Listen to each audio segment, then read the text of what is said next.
हमेशा ही लेटे आवेलन। आ जावे द इनका के मजा चखावतनी। का हो हमार चंदा, का हाल बा? हटा, तू खाली झूठे बोलेला। अरे ना हो हमार चंदा, ऐसन बात नहीं खे। जा, तोरा से आज बातें ना करो। अरे रे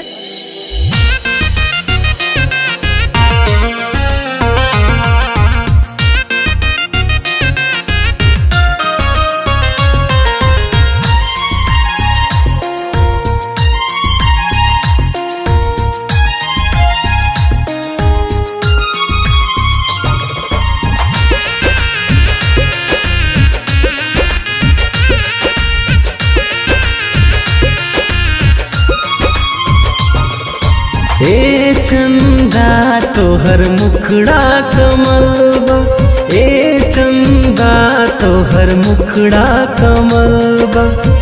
आँख बा तोहरे चंचल नैना, आँख बा तोहरे चंचल नैना। पागल दिल बहकावेलू, ए चंदा तोहर मुखड़ा कमल बा, ए चंदा तोहर मुखड़ा कमल बा।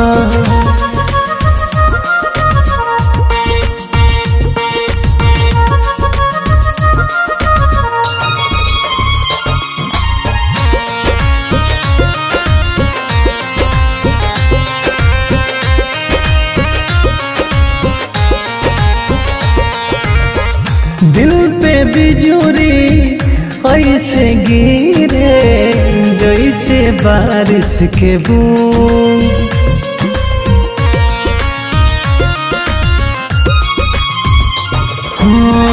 दिल पे बिजुरी ऐसे गिरे जैसे बारिश के बूंद।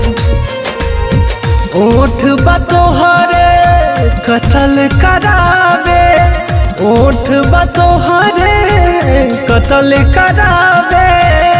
पागल दिल बहकावेलू, ए चंदा तोहर मुखड़ा कमल बा, ए चंदा तोहर मुखड़ा कमल बा।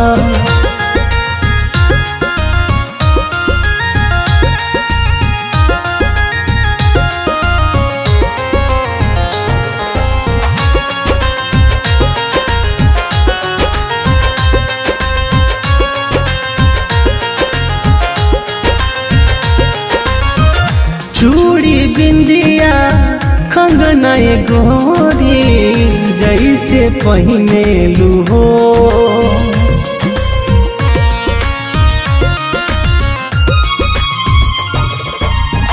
छन छन छन के पौआ के पायल जैसे चले लूहो। जब जब आवेलो नदिया के तीरे, जब जब आवेलू नदिया के तीरे।